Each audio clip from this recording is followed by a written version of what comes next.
sul da Bahia é a mais antiga região produtora de cacau do Brasil, com 275 anos de história. No final dos anos 80, uma série de fatores influenciaram a forte queda de produção.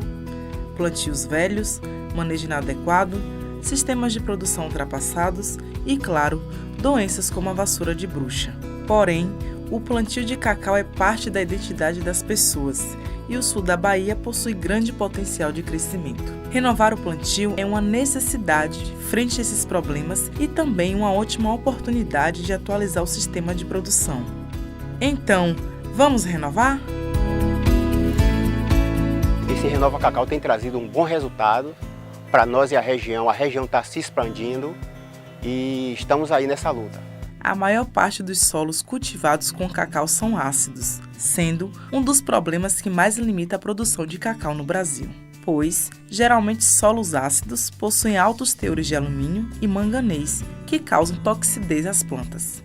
Quando pensamos em fertilidade do solo, o primeiro problema a ser identificado e corrigido é o excesso de acidez. Os solos ácidos também são muito pobres em nutrientes como cálcio e magnésio e muitas vezes precisam ser corrigidos. Tudo começa com a amostragem de solo. Geralmente precisamos ter duas amostras, uma mais superficial, da camada 0 a 20 ou 0 a 10, e uma mais em profundidade, da camada 20 a 40 ou 20 a 60. Essas amostras precisam ser bem coletadas e encaminhadas a um laboratório que tenha um programa de controle de qualidade. Posteriormente, com o recebimento dos laudos, os mesmos precisam ser interpretados por um engenheiro agrônomo para recomendar corretivos e ou adubos. Vários tipos de insumos podem ser utilizados para a correção da acidez. O mais comum, barato e fácil de acessar no Brasil é o calcário.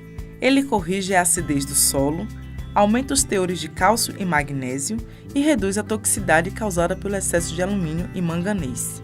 Com o laudo em mãos, o engenheiro agrônomo calculará a dose adequada do calcário a ser aplicado. E isto é muito importante porque, se a dose for muito pequena, a acidez não será corrigida. E se a dose for muito elevada, causará uma supercalagem que trará outros problemas ao solo, como, por exemplo, diminuição da disponibilidade de micronutrientes. O gesso não é um corretivo de acidez do solo, mas é um amenizador da acidez do solo, e como ele consegue penetrar, ele é justamente usado para diminuir essa acidez, diminuir essa toxidez por alumínio em camadas mais profundas do solo. O calcário é também um adubo, mas só de cálcio e magnésio. O gesso é também um adubo, mas só de cálcio e enxofre. Lembrem, aquela amostra de solo da camada mais superficial vai ser utilizada pelo técnico para fazer a recomendação de adubação. Aqui nós temos dois fertilizantes de nitrogênio, a ureia, e um tipo de ureia protegida. Existem outros fertilizantes de nitrogênio, como o sulfato de amônio e os nítricos. Aqui nós temos dois fertilizantes de fósforo, o superfosfato triplo e o MAP, que também é fonte de nitrogênio. E aqui nós temos o principal fertilizante de potássio usado no Brasil, que é o cloreto de potássio. Vamos apresentar agora a vocês alguns micronutrientes. Nós temos aqui uma fonte de cobre, o sulfato de cobre, uma fonte de zinco, o sulfato de zinco, uma fonte de manganês, o sulfato de manganês, e aqui uma fonte de boro, o ácido bórico. Existem vários outros fertilizantes de micronutrientes. O melhor período para fazer adubação, a gente tem que observar o período de chuva.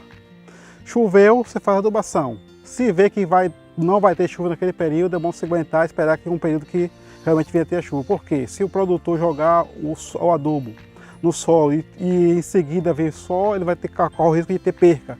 E se ele vai ter perca, ele vai perder parte do recurso que foi aplicado na propriedade. Com a palavra, quem já renovou.